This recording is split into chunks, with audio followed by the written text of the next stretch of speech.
What's up guys? Welcome back sa ating channel, and ngayong araw na yung mismong fiesta natin. So ito, sinasakay na natin itong mga speakers dito sa service natin na kulong-kulong.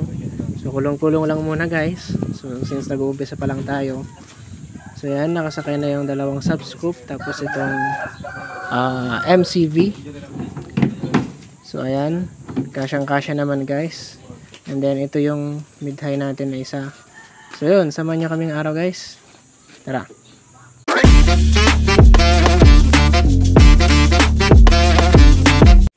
So yun, ito na yung mga power lights natin. Ganyan na siyang ilalagay natin sa court kasi malapit lang naman yung court dito. So yan, and then ito yung mga old model lights. So wineldingan natin dito. Naglambong ang welding ni.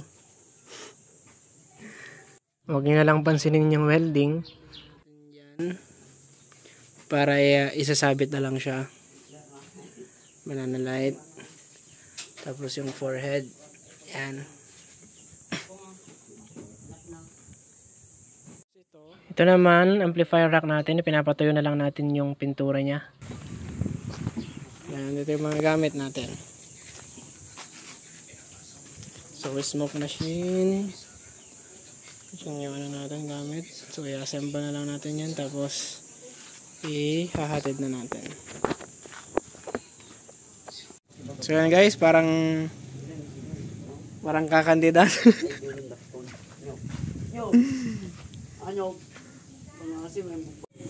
Ayan, ngayon nandito na tayo sa court. So ayan, pinipwesto na natin tong mga speakers natin. Camera. Ayan yung venue natin.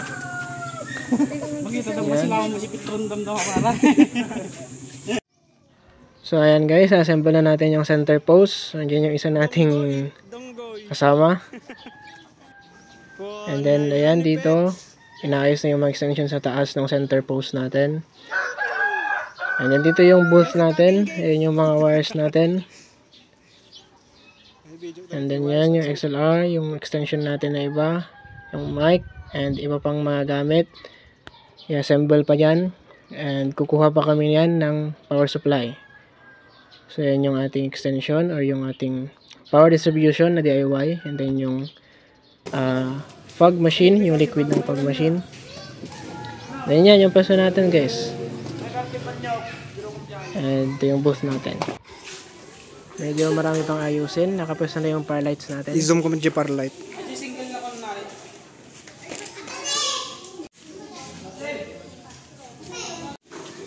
So yan naman guys, nakapwesto na yung speakers natin.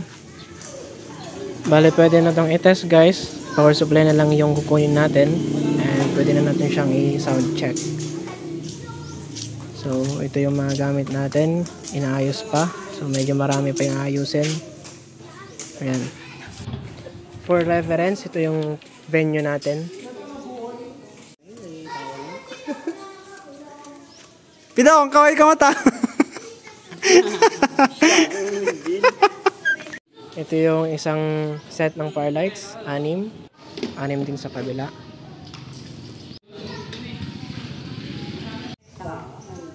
Wow chicks, wait. So ayan guys, sumutugtog na yung speakers natin.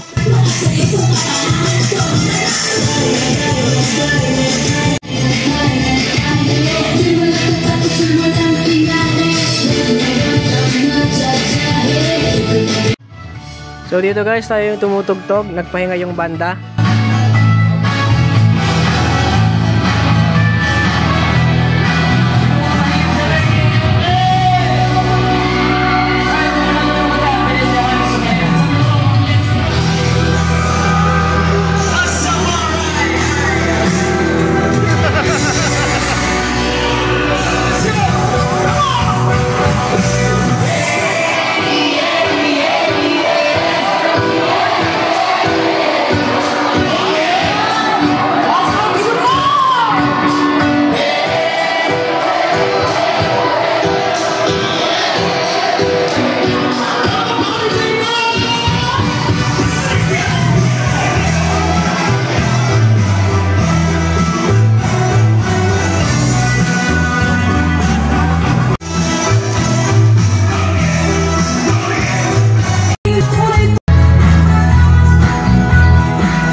alas 3 ng umaga.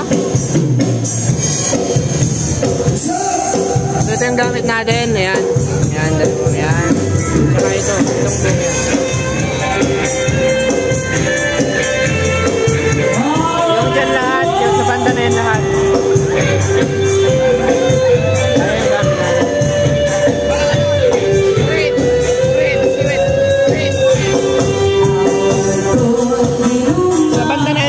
Yung mga yan.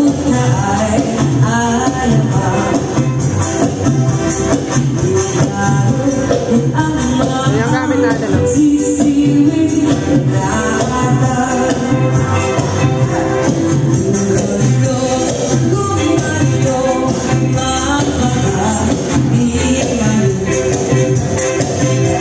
Bale, yung banda na yung tumutugtog dito, guys. Hindi na tayo.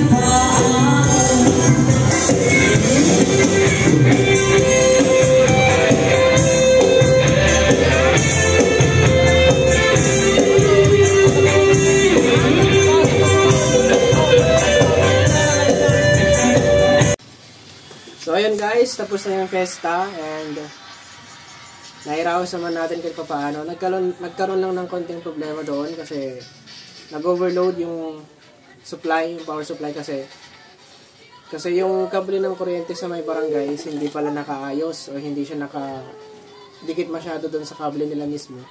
Isa pang dahilan kung bakit yung nag-overload guys is syempre banda yung isa tapos kami sound system kaya nagkaroon ng overload. Pero tinignan naman yun nung may-ari ng banda. And yun nga, nakita niya na hindi nakadikit masyado yung wire. Pero napaayos naman na siya and then yun, naging maayos na yung flow ng event. Pero naayos naman na yun and then naging smooth na yung flow ng event nung gabi na yun. So yun lang yung naging problema doon. Yun, nairaos naman natin and it's a good sa atin, sa part natin, magandang experience yun. Sa atin na nagsisimula pa lang. So, para next time, alam na natin yung mga kailangan ano yung mga kailangan natin i-dagdag, ano yung mga kailangan natin i-improve, i-upgrade, at kung ano yung mga hindi dapat gawin doon sa mismong event. So, yun, nairaos naman na natin, and sana maging start to para mas dumami yung kliyente natin, no? And then, yun, mas ma-improve pa natin tong gamit natin. So yun, nakaayos na rin yung iba.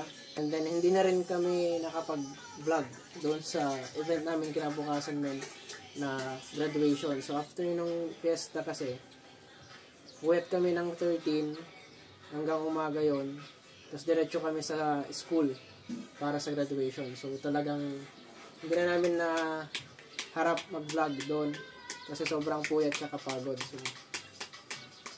So ayun, so hanggang dito na lang siguro guys. So yun, abangan nyo rin yung mga vlog natin, next vlog natin. Ayan, nakaset up yung mga yan para sa mga possible na tutorial natin. No? So comment lang kayo guys kung ano yung gusto nyong gawin nating video.